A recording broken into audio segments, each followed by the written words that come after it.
Bihar and Buddhism are like two faces of the same coin. In fact, the name Bihar is itself derived from a Buddhist word, Vihar, meaning monastery. Lord Buddha, in search of enlightenment, had spent a greater part of his life wandering on this land. When the ultimate knowledge finally dawned upon him, it was here at Bihar.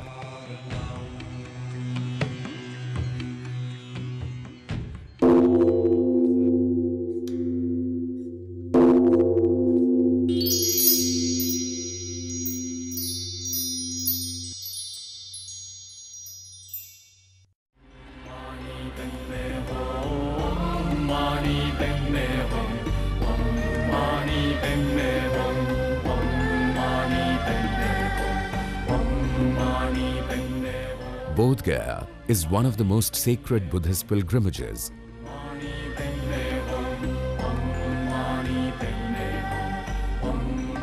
The center of attraction for Buddhists around the world is Mahabodhi Temple.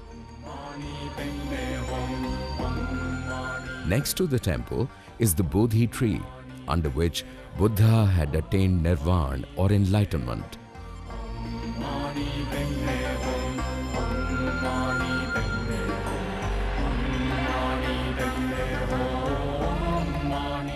Close by are 7 sacred spots. Buddha had spent 1 week at each one of these spots after enlightenment.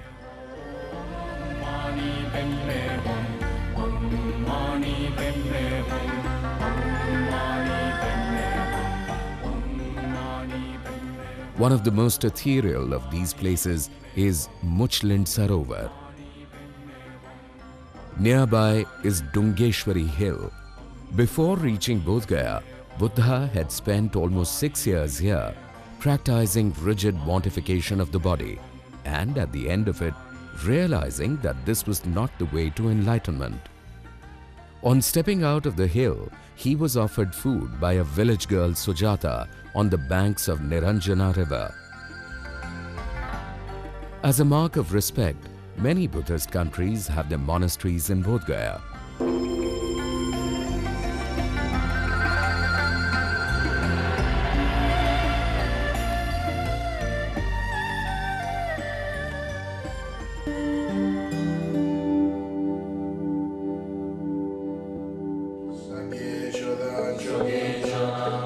Another site of great repute is the ruins of a Buddhist university at Nalanda.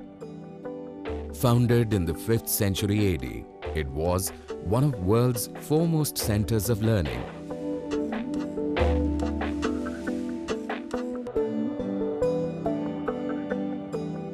Here one can see the remains of meditation rooms, classrooms, and hostel for the students.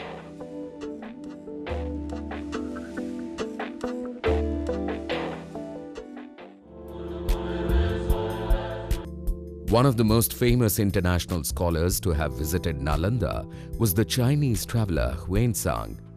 He stayed at the university for a number of years and has left behind a graphical account of this place. To commemorate his contribution, a Xuanzang Memorial Hall has been built recently.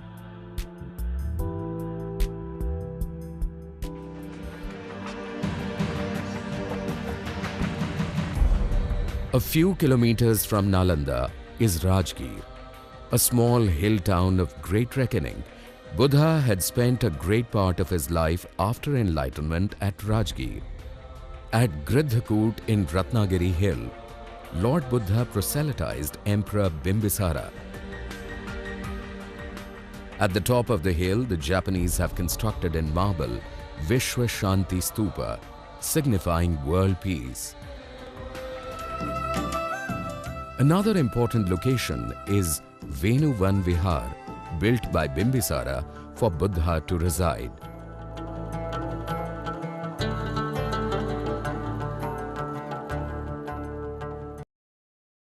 Chapter has not yet been written of Rajgir's Buddhist connection. As the excavations go on, they are bound to shed more light on its historical significance.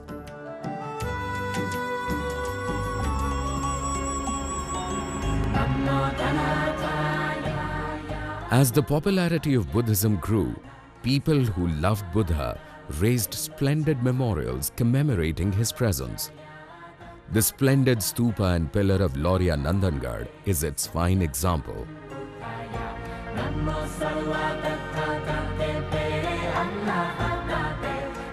Excavations at Vikramshila have unearthed the ruins of yet another famous ancient seat of learning, the Vikramshila University.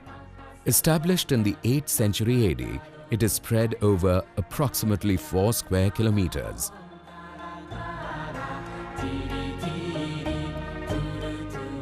The cave on Barabar Hill near Bodh Gaya is another interesting place. It is the first rock-cut cave in India and has beautiful inscriptions.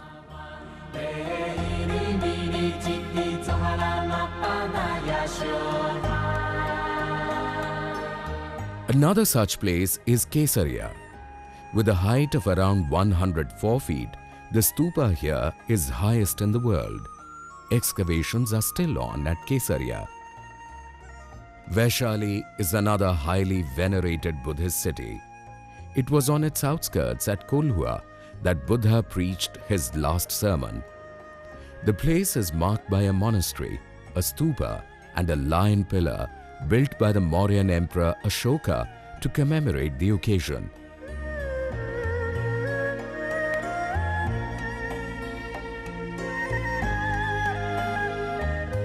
Excavations at Vaishali have led to the discovery of ashes of Buddha.